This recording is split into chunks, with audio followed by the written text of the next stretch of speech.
This is a special report from ABC News Now. Hello everyone, I'm Tanya Rivero in New York. We're bringing you an ABC News Now special report, the latest from London.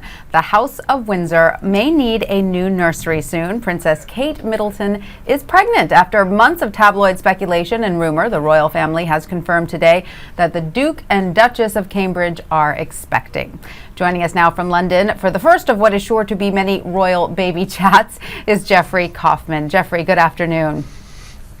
What a great afternoon it is for royal watchers. Get out the baby booties and the bassinets. Yes, we have a royal pregnancy. I can't say that a lot of us are surprised, but it is now official. The palace confirming that the Duke and Duchess of Cambridge expecting their firstborn child. Very exciting news. But just what is Kate's medical situation at the moment? Is it serious? It's serious. I think many women who have been through this will understand. She has acute morning sickness. She was hospitalized today at King Edward VII Hospital here in London.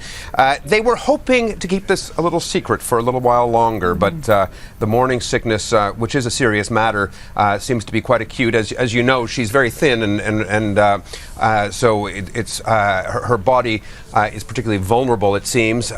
She's now being hydrated. Her husband, the Duke of Cambridge, also known as Prince William, is at her side. She was at her family's Bucklebury estate outside of London this weekend with her parents when the morning sickness hit. William was elsewhere but rushed to her side and went with her to the hospital. So, Jeffrey, are we then to believe that this pregnancy is probably earlier than 12 weeks, which is the sort of the traditional time when you can start telling people?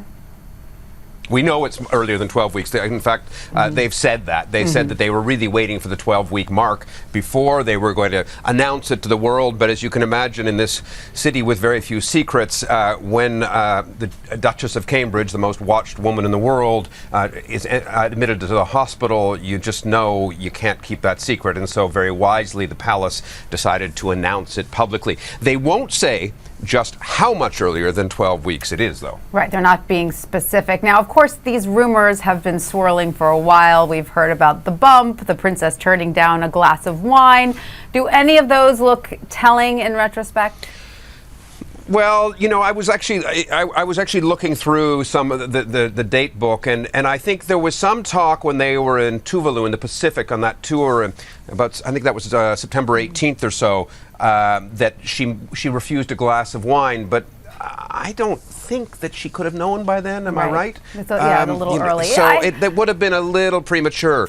So, you know, I frankly think this speculation has been going on all year. So at some point, all the speculation was bound to be right, wasn't it? Absolutely. But I do say it is a little unusual. I mean, having been pregnant twice myself, morning sickness that sends you to the hospital is a bit unusual. A lot of women go through, obviously, severe morning sickness, but it is a bit extreme to be in the hospital, at least for several days. So, of course, we're certainly hoping that she is not seriously ill. But I do want to ask you about the laws on the books there now, because I know there's been talk that the royals would scrap those laws that guarantee only the firstborn son becomes the heir to the throne. And if it's a baby girl, what are the odds now that she's the future queen? Because my understanding is that the ink is still not dry on this new law. Well, there are a couple of answers to that question. You're talking about the law of primogeniture, which goes back to, I think it's the 14th century, which means that if there's a younger son and an older daughter, then the younger son becomes king, and the older daughter has to let her younger brother bump ahead of her in line. The Queen Elizabeth II already made it clear in speaking to Parliament earlier this year that law is going to be scrapped. The Commonwealth heads of government have already approved scrapping that law. There's some formalities in the British Parliament to go through, but I think the odds are about 100% that whether boy or girl, this will be an heir to the next heir after Prince Charles and her father, Prince William, to the throne, or his father, depending on the sex of this child. Now, that's the other thing you got to keep in mind. You've got two others ahead this infant in line. Prince Charles is in his 60s. William is barely 30. When exactly is Charles going to become king? When is William going to become king?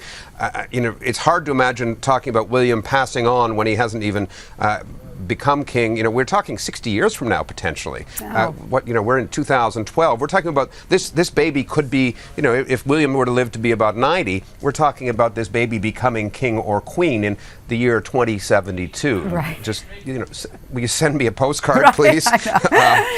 Well, that's a long, long way away. Yes. But his or her grandfather, Prince Charles, knows all about long waits. That's right. It's certainly fun to look into the future. And looking into the future, but a much closer date. Do we have any idea when she may be due? Of course, we don't know exactly how far along she is, Well, but let's summer? see now. Yeah. Is that what we're thinking? Well, let's do the math on our fingers here. We're in December, January, February, March, April, May, June. Yes. I'm thinking of early summer baby. Doesn't that make sense? May, June. How Perfect lovely. weather for taking a stroll with the bassinet. Oh, we're all so excited. Can't wait to see the pictures of the new royal nursery. I'm sure they will be stunning. You will be hearing, Tanya, you will be hearing so much more about Yes. this. I guarantee it. Every detail. Well, thank you so much, Jeffrey Kofman. Every detail.